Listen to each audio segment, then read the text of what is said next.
All right, guys. Good to be with you. Um, Good win against a really good Indiana team that is physical and tough and well coached. And we knew that coming in here, obviously they just played a couple nights ago. Um, but that the run they made in the first half, I think we knew they were going to come in with great competitive spirit as they did. But I thought some of the stretches we had in the second half were really good.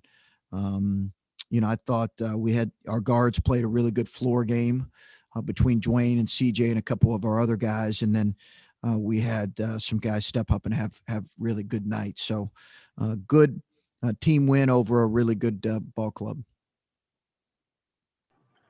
All right, we'll start questions with Brendan Gulick and have Stephen Hellwagon on deck. Brendan. Hi, Coach. Congrats on another nice day. Overarching question about the efficiency on offense. You guys averaged almost 1.3 points per possession again. And it feels like that's becoming quite a theme here. Why has this offense been so efficient? What are you seeing that's leading to that kind of success rate? Well, I think gifted and versatile offensive players would be my first answer to that, Brendan. I think gifted and versatile offensive players, and I think they bought into playing together. They bought into playing together. And I think, for example, tonight, Justin, while he may not have had great numbers, what he did is create great space on the floor because of the threat that he is. So, I think versatile and gifted offensive players, which you have to have in today's college and today's NBA for that matter. And then they bought into playing together. And how about the mentality around trying to stay in a game where, you raced out to an early lead, 19 straight points at one point, it was 21-6. And I think there's this natural tendency when you rip off a big run like that to have a little bit of a letdown. But you guys have been pretty good this year about mitigating those stretches of play. Can you maybe enlighten us a bit on how this team has, hit the reset button quickly when perhaps the other side has gone on a little bit of a stretch? Well, you're not going to run away from teams in this league, and you're certainly not going to run away from NCAA tournament teams like Indiana is, right away. I think over time, maybe you have a chance to create some distance. We were fortunate to do that tonight, but I think it's a maturity thing, and I think we've been okay with that this year. I think we've gotten a little bit better at having the kind of maturity you need in certain games to be able to stretch leads and win the next possession. But I don't think we've always been great at that. So I think for us, it's we got to keep focusing on kind of winning the next possession regardless of the score. Next up, Steve Hellwagon with Patrick Murphy on deck. Steve. Yeah, Coach, the two big runs you had, 19-0 in the first half, they went 8 minutes without a field goal, and 22-4 in the second half. I think they had one field goal in that 7-minute stretch. That's 15 minutes where they managed one made shot. I know you won it for 40 minutes, but in those two stretches, your guys seemed to dictate to Indiana what they could and couldn't do. I thought we were good defensively in those segments, Steve, and then I thought we had the ability to get the ball where we needed it offensively. But I thought it started. I think you're right. It started there with our defense and trying to limit their effectiveness. Trace is a load. He's a phenomenal player. Race is a really good player. Their guards, Franklin's terrific. Finney is tough and competitive, and so limiting those guys. And then I thought Hunter came in and gave him life, particularly in the first half. So for us, it was important to try to limit their offensive efficiency there in the second half, and I think we did that in those stretches. Yep, and Suing, he was keyed up from the start. I think he had 6 rebounds in the first 5 or 6 minutes and fought through traffic to get the ball to the basket a couple times on some tough drives. 16 and 10 for him today. Just and kind of a bounce back game too, it seemed like. Just what were your thoughts about what he gave you today? He played with motor. He's a talented kid, and he's got to go to the glass. because that's how he can really impact the game. I thought he did that. He attacked the rim. He was able to attack when he needed to, made good decisions, played with force. And I thought defensively he was pretty sound too. And, he's such a big body that his ability he had 10 rebounds, 5 defensive. Like those are really important plays. There was a couple balls that were jumping around that he just went and got. And then obviously he hit that big 3 right there in the middle of the floor. Thanks. Next up, Patrick Murphy with Phil Harrison on deck. Patrick. Chris, when we talked to you yesterday, we discussed how Indiana had kept games close, gone to overtime, all those things. You guys come out with a 19-point win. And I know this game at times was closer than that, but to do that, what do you credit your guys with for getting to that point? And, what does that feel like knowing how good this team's been against top teams this year? Yeah, Patrick, I think I feel good that we were able to, extend that lead against a quality team. I don't know in this league, if you take too much into one game, it tends to affect you in your next game. I just thought we played with maturity, Patrick, and that was good to see, and played maturity with the lead, and physicality when we needed to. I thought our bench gave us some quality minutes, but you have to do that. We've got a couple days here that will get our legs under us, and then prepare for a Penn State team that I think everybody's well aware how good they are and what they did to us here at our place. All right, next up, Phil Harrison with Bill Landis on deck. Phil. Hey, Coach, congrats again on the win. Thanks, man. It seems like this year you've got multiple guys, maybe more guys that can get to their spot where they want in the lane and finish through contact around the hoop. I'm wondering if you knew that was the case in the preseason when you're putting things together, if it's kind of emerged throughout the year, and if you could speak a little bit about what that means for you guys this year. Phil, I think roster construction as a coach is really important today. And I think, you can't always get it maybe exactly like you'd like it, but as you do, whether, take over a program a few years ago, or you maybe have a large class that graduates or and whatever, for whatever reason, you're as you have to reconstruct the roster, you're trying to look for certain things that we feel like is important to us, and then the balance that, balancing a lineup that can play together. So maybe I'm being too vague, but I did feel like our parts fit, had the potential to really fit this year. I did also feel like defense is going to be a concern coming in, but I thought our parts fit if we could get our guys playing to their potential. And, to this point, it's, I think, proven out. Thanks. All right, next up, Bill Landis with Rob Aller on deck. Bill.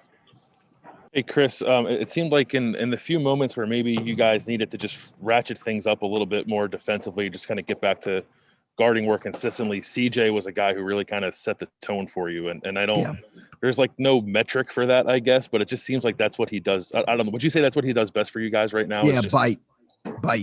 He provides bite for us. Sometimes he fouls too much. He and I laugh about that, but bite and physicality and physicality at the point of attack. And then also he's really good, as we've talked about, Bill, at reading scouting report things. He doesn't miss too many things when it comes to scouting report. And that should be the expectation for a guy who's played like he has, but he's great with that stuff. But he just provides bite. And you just mentioned a few moments ago about playing with maturity when you guys have a lead. And I'm wondering if you could extrapolate that out any bit to just sort of the season you're having. You guys were just revealed as a number 1 seed for the tournament. I know there's a long way to go. You're chasing a Big Ten title, and you're at the top of this league, I guess. And it would seem that there's a certain maturity required to hold that standing and yet continue to improve. Do you feel like your team is showing you that at the moment? I do. I think we've got to continue to grow in that area right now. I think the biggest thing as a coach right now is we've got to get better. And the moment that any type of complacency comes in, and we see it in practice, it needs to be addressed. We've got to continue to get better, and we've got to stay fully engaged as a group from scout team on down. So I think that's the biggest challenge. But Bill, I think we've been somewhat inconsistent in sometimes playing with the lead, but we were better today. Next up is Rob Aller with Bruce Hooley on deck. Rob. Hey, Chris, you can hear me all right? Yeah, I got you, Rob. All right. Well, you're 2 for 2 after that incident a couple weeks ago. Yeah, you're 6-1 against Indiana since you arrived here. So I'm asking, what's the secret sauce? By that, what I mean is, every team has a DNA. Do you have to prep for them in a way that's conducive to winning for you guys? Well, I think the prep does require quite a bit, Rob, given that they run a lot of stuff. They run really good stuff.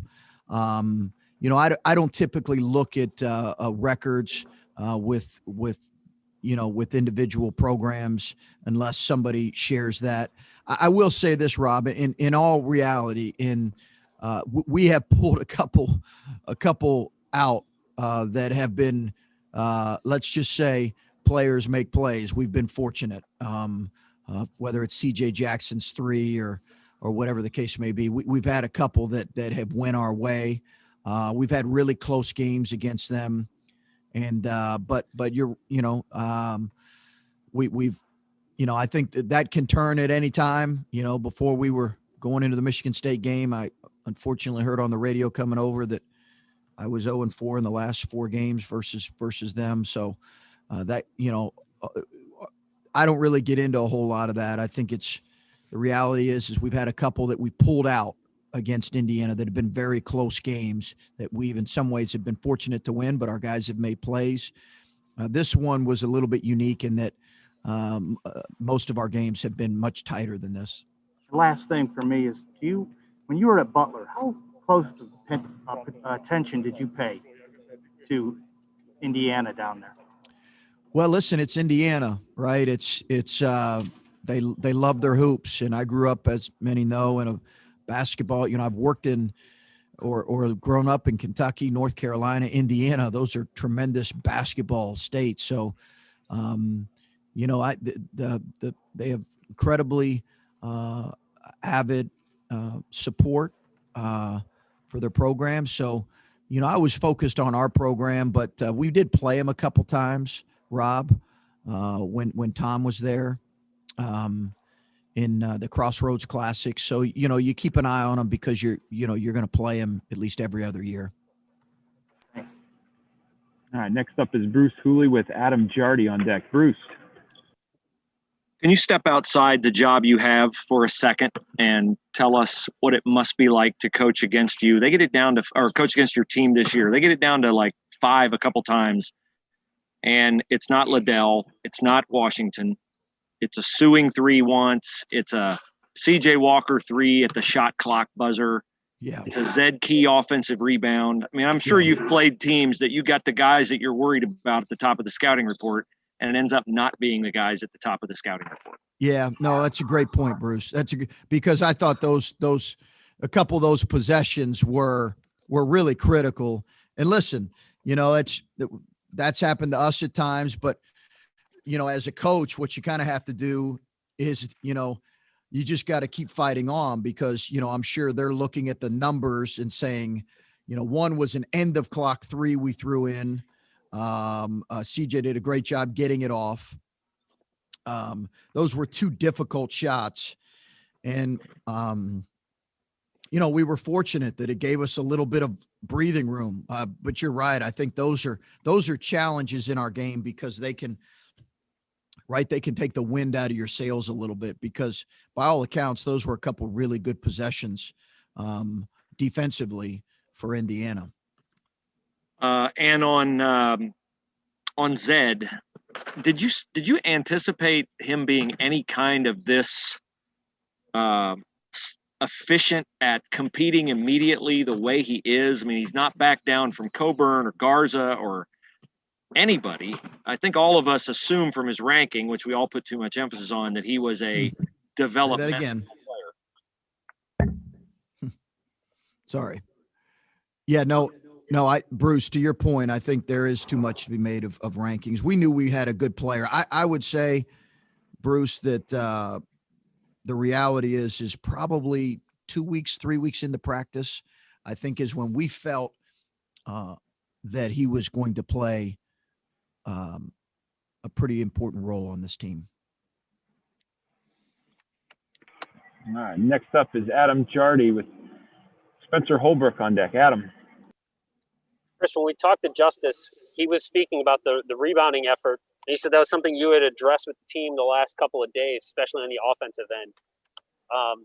Is that just a want-to thing? Was there something like stylistically you guys were able to change to be more effective at that, or how did you see that improve today? No, he's such a good athlete that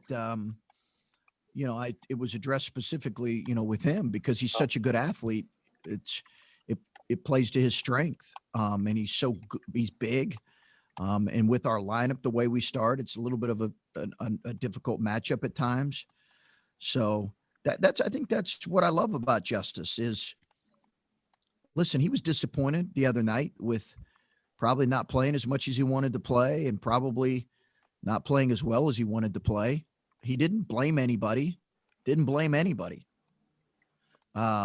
Just came back ready to work, and we addressed those things with him. I think that's a sign of a really good player. He knew he had to play with a little bit more motor on that end, and when he does, I think he's really effective. I was asking more in the context of it sounded like what he said. It was a team-wide thing. As a team, you guys had maybe let some of your offensive rebounding numbers slip. And when you see what Justin, we did, but he's a big part of that. Okay. Yeah. We did, but he is a big part of that because when we've rebounded the ball offensively well, he's been a big part of it. And Zed as well. I know you just answered a few questions about him, but what he gives you at that end when he's engaged like he was tonight, how hard is that to maybe identify that skill when you're recruiting somebody, and how important is that in games like this? Well, the old Rick Majerus, big guys, you look for hands and feet first. And that is really true with a guy like Zed, hands and feet first. He's got really good both in both areas.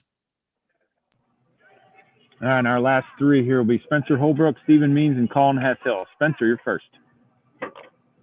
Chris, I know you answer these kind of questions all the time, but with each game that passes, do you become more amazed by the way these guys kind of just fall in love with their roles and knowing their roles better and better as the season goes on? Well, I think it's been probably one of the biggest factors for our success. There's no question is our guys embracing the role and starring in the role. Now that's fluid. Hopefully that'll continue. Hopefully guys will continue to embrace that because we're going to need everybody on our team and in various situations. But it's been really impressive to this point. All right, Stephen Means and then Colin Hassell. Stephen. Well, it's kind of with Justice again. His versatility and his skill set kind of allows you to make up for some of the things that this roster may lack. Like, you guys aren't the biggest team, but I mean, he rebounds the ball pretty well. And when CJ was out, you pretty much put him at point guard. Can you just talk about his versatility and how much of that when he transferred here, how much you saw and how that maybe allowed you to, maybe mess with the lineup a little bit more? Yeah, Stephen, that's what we loved about him when we were looking at recruiting him as a transfer is just his multi-position versatility. He did not play point guard at Cal, but we felt like potentially he could play point guard, or he's a guy you could play through offensively. He played more of kind of the 3 and the 4 there. But, it's critical for us. I think it's defensive versatility. And to your point, we may not be we aren't the biggest teams inside. That's clear. But he adds to our overall size to where we've got good size on the perimeter most times, which we knew was going to be important for us. So his positional length has been critical. And we'll finish up with Colin Hassell. Colin? Just one last one on Justice. I know you've talked a lot about, wanting him to be more consistent. Now you've had him in the program for a year and a half. How best do you get that consistency out of him and the game-to-game thing that you're going to need, especially when the postseason comes? That's a good point. I just think he's got to keep working. He's got to keep understanding what good play, good possessions looks like. He's got to stay aggressive. He was one of the first ones in the gym this morning at 7:30, getting extra shots up. He's got to keep working, keep a positive mindset. I think if he does that, he'll continue to grow because he's a talented kid. It's not going to be perfect every night for him. He'll have other nights where he struggles, but I think if he has that approach, he'll keep getting better because of who he is as a kid and a player.